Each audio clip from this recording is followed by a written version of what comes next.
आकाशवाणी देहरादून से प्रस्तुत है प्रादेशिक समाचार।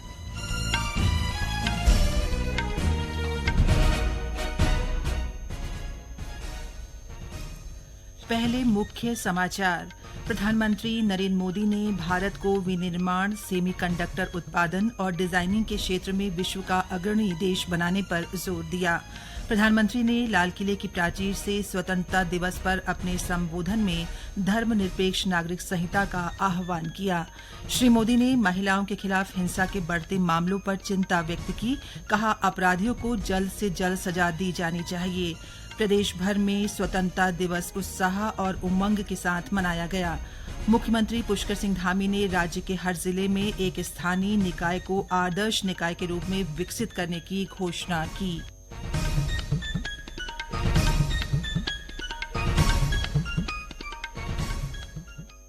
नमस्कार, समाचारों के साथ मैं पंकज सनवाल खुलबे और अब समाचार विस्तार से। राष्ट्र आज अपना 78वां स्वतंत्रता दिवस मना रहा है। प्रधानमंत्री नरेंद्र मोदी ने इस अवसर पर नई दिल्ली में लाल किले की प्राचीर से ध्वजारोहण किया और राष्ट्र को संबोधित किया। प्रधानमंत्री ने अपने संबोधन में सेमीकंडक्टर उत्पादन में वैश्विक नेतृत्व हासिल करने, आयात पर निर्भरता कम करने और प्रौद्योगिकी के क्षेत्र में आत्मनिर्भरता बढ़ाने की भारत की प्रतिबद्धता का उल्लेख किया। प्रधानमंत्री ने भारत के विकास की दिशा तय करने वाले भविष्य के लक्ष्यों के बारे में विस्तार से बताया। उन्होंने विनिर्माण, गेमिंग और डिजाइनिंग समेत विभिन्न क्षेत्रों में देश को वैश्विक नेता के रूप में स्थापित करने के लिए नवाचार की आवश्यकता पर बल दिया। प्रधानमंत्री ने कहा कि देश के 140 करोड़ नागरिक एक संकल्प लेकर चले तो हर चुनौती को पार कर देश को 2047 तक विकसित राष्ट्र बना सकते हैं। 2024 के बजट का उल्लेख करते हुए प्रधानमंत्री ने देश के युवाओं को प्रशिक्षित करने और देश को कौशल विकास का केंद्र बनाने के लिए सरकार के कई कार्यक्रमों का उल्लेख किया। श्री मोदी ने कहा कि सरकार ईज ऑफ लिविंग के लिए मिशन मोड में काम कर रही है। उन्होंने नियमित आकलन और बुनियादी सुविधाओं में सुधारों से शहरी क्षेत्रों में जीवन की गुणवत्ता बढ़ाने की बात कही। प्रधानमंत्री ने कहा कि वोकल फॉर लोकल मंत्र देश की अर्थव्यवस्था की वृद्धि का मंत्र बन गया है। एक जिला एक उत्पाद का मंत्र लोगों में लोकप्रिय हो रहा है। प्रधानमंत्री ने हाल के समय में प्राकृतिक आपदाओं में बढ़ोतरी पर चिंता व्यक्त की। उन्होंने इन आपदाओं से प्रभावित लोगों को आश्वासन दिया कि कठिन समय में पूरा देश उनके साथ है। श्री मोदी ने कहा कि भारत एक समय आतंकवादी हमलों का शिकार हुआ करता था, लेकिन अब उसमें नया साहस और मजबूती है। उन्होंने कहा कि देश की सशस्त्र सेनाएं सर्जिकल स्ट्राइक करती हैं तो हर देशवासी को गर्व होता है। श्री मोदी ने कहा कि पिछले 10 वर्ष में 10 करोड़ महिलाएं स्वयं सहायता समूहों से जुड़कर वित्तीय रूप से आत्मनिर्भर बन रही हैं। उन्होंने कहा कि महिलाएं परिवार में नीति निर्धारक बन गई हैं। प्रधानमंत्री ने कहा कि उनकी सरकार ने देश में स्वयं सहायता समूहों को अब तक 9 लाख करोड़ रुपए दिए हैं। प्रधानमंत्री ने कहा कि महिलाओं पर अत्याचार के कारण देश में रोष है। महिलाओं के साथ अपराधों की जल्द से जल्द जांच और दोषियों को जल्द सजा होनी चाहिए। उन्होंने कहा कि मीडिया में दुष्कर्म की घटनाएं तो उजागर होती हैं, लेकिन दोषियों को मिलने वाली सजा का ज्यादा प्रचार नहीं होता। आज हमारे रक्षा क्षेत्र में देखिए, हमारा एयरफोर्स हो, हमारी आर्मी हो, हमारी नेवी हो, हमारा स्पेस सेक्टर हो, आज हमारी महिलाओं का हम दमखम देख रहे हैं देश के लिए। लेकिन दूसरी तरफ कुछ चिंता की बातें भी आती है और मैं आज लाल किले से फिर बार एक अपनी पीड़ा व्यक्त करना चाहता हूं। एक समाज के नाते हमें गंभीरता से सोचना होगा कि हमारी माताओं, बहनों, बेटियों के प्रति जो अत्याचार हो रहे हैं, उसके प्रति देश का आक्रोश है, जन सामान्य का आक्रोश है। इसको देश को, समाज को, हमारी राज्य सरकारों को गंभीरता से लेना होगा। महिलाओं के विरुद्ध अपराधों की जल्द से जल्द जांच हो, राक्षसी कृत्य करने वालों को जल्द से जल्द कड़ी सजा हो, वो समाज में विश्वास पैदा करने के लिए जरूरी है। अब समय की मांग है कि जिनको सजा होती है उसकी व्यापक चर्चा हो, ताकि ऐसा पाप करने वालों को भी डर पैदा हो। प्रदेश भर में स्वतंत्रता दिवस उत्साह और उमंग के साथ मनाया गया। 78वें स्वतंत्रता दिवस के मौके पर उत्तराखंड देशभक्ति में रंगा नजर आया। शहर के चौक चौराहों से लेकर गांव की गलियों में आजादी के गीत गूंजते रहे। अधिकांश घरों की छतों पर तिरंगा लहराता दिखा। कई जगह तिरंगा यात्रा निकाली गई।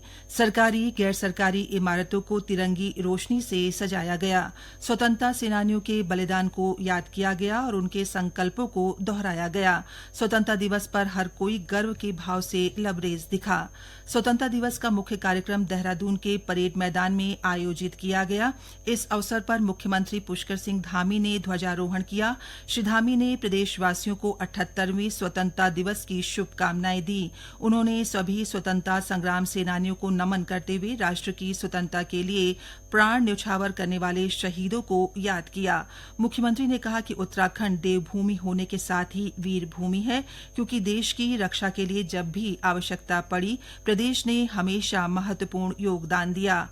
मुख्यमंत्री ने सभी से विकसित उत्तराखंड विकसित भारत के निर्माण में अपना योगदान सुनिश्चित करने का आह्वान किया। कार्यक्रम में मुख्यमंत्री ने स्वतंत्रता संग्राम सेनानियों के परिजनों को सम्मानित किया और फोटो प्रदर्शनी का भी अवलोकन किया। ये समाचार आप आकाशवाणी के देहरादून केंद्र से सुन रहे हैं।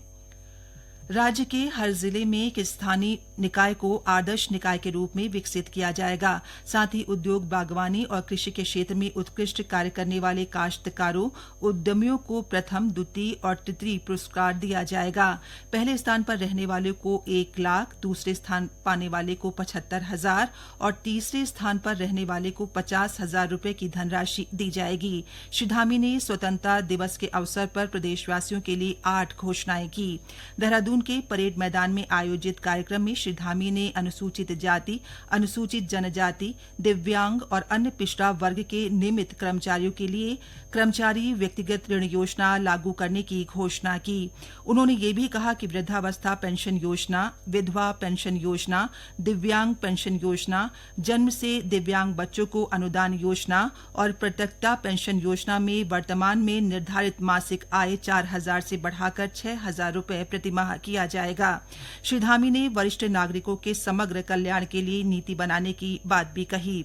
उन्होंने पर्वतीय क्षेत्रों से पलायन रोकने और ट्राउट मत्स्य उत्पादन को बढ़ावा देने के लिए मुख्यमंत्री मत्स्य संपदा योजना के तहत मत्स्य विभाग में 200 करोड़ रुपए की योजना शुरू करने की भी घोषणा की। श्री धामी ने बताया कि राज्य के पशुपालकों को आधुनिक पशु चिकित्सा सेवाएं देने के उद्देश्य से 75 करोड़ रुपए की लागत से सभी जिलों में एक मॉडल पशु चिकित्सालय स्थापित किए जाएंगे, जिससे लगभग 11 लाख पशुपालक परिवारों के पशुधन को सुरक्षा प्रदान की जा सकेगी। स्वतंत्रता दिवस पर देहरादून स्थित पुलिस मुख्यालय में आयोजित कार्यक्रम में पुलिस महानिदेशक अभिनव कुमार ने ध्वजारोहण किया और सभी को राष्ट्रीय एकता की शपथ दिलाई। इस अवसर पर पुलिस महानिदेशक ने कहा कि पुलिस प्रदेश भर में सुरक्षा, सेवा और संवाद को बढ़ावा देने के उद्देश्य से वरिष्ठ जनों और प्रबुद्ध जनों से संवाद कर मित्र पुलिसिंग अभियान चलाएगी। इस दौरान उन्होंने पुलिसकर्मियों को सराहनीय सेवा पदक और उत्कृष्ट सराहनीय सेवा सम्मान चिन्ह प्रदान कर सभी पदक विजेताओं को बधाई दी। उधर ऊधमसिंह नगर जिले में स्वतंत्रता दिवस धूमधाम और हर्षोल्लास के साथ मनाया गया। पुलिस लाइन रुद्रपुर में आयोजित कार्यक्रम में जिले के प्रभारी मंत्री गणेश जोशी ने झंडारोहण कर परेड की सलामी ली। उन्होंने स्वतंत्रता संग्राम सेनानियों, उनके आश्रितों सहित विभिन्न क्षेत्रों में उत्कृष्ट कार्य करने वालों को सम्मानित किया। उधर रुद्रप्रयाग स्थित पंच केदार में प्रमुख केदारनाथ धाम मंदिर परिसर में श्री बद्रीनाथ केदारनाथ मंदिर समिति के वरिष्ठ प्रशासनिक अधिकारी युद्धवीर सिंह पुष्पवाण ने ध्वजारोहण किया। वहीं टिहरी गढ़वाल में स्वतंत्रता दिवस पर विभिन्न स्कूली बच्चों ने जिला मुख्यालय से प्रभात फेरी निकाली। प्रसार भारती ने मीडिया संगठनों को सामग्री उपलब्ध कराने के उद्देश्य से पीबी शब्द सेवा शुरू की है। मीडिया संगठन मार्च 2025 तक इसका उपयोग निःशुल्क कर सकेंगे। इसके लिए इच्छुक संगठन शब्द.प्रसारभारती.org/रजिस्टर पर पंजीकरण करा सकते हैं। पीबी शब्द का उद्देश्य मीडिया संगठनों को देश की प्रमुख भाषाओं में देश भर का ताजा तरीन खबरें उपलब्ध कराना है। इनमें वीडियो, ऑडियो, टेक्स्ट और फोटो शामिल हैं। अंत में मुख्य समाचार एक बार फिर। प्रधानमंत्री नरेंद्र मोदी ने भारत को विनिर्माण, सेमीकंडक्टर उत्पादन और डिजाइनिंग के क्षेत्र में विश्व का अग्रणी देश बनाने पर जोर दिया। प्रधानमंत्री ने लाल किले की प्राचीर से स्वतंत्रता दिवस पर अपने संबोधन में धर्मनिरपेक्ष नागरिक संहिता का आह्वान किया। श्री मोदी ने महिलाओं के खिलाफ हिंसा के बढ़ते मामलों पर चिंता व्यक्त की। कहा, अपराधियों को जल्द से जल्द सजा दी जानी चाहिए। प्रदेश भर में स्वतंत्रता दिवस उत्साह और उमंग के साथ मनाया गया और मुख्यमंत्री पुष्कर सिंह धामी ने राज्य के हर जिले में एक स्थानीय निकाय को आदर्श निकाय के रूप में विकसित करने की घोषणा की। इसके साथ ही प्रादेशिक समाचार का ये बुलेटिन समाप्त हुआ। नमस्कार।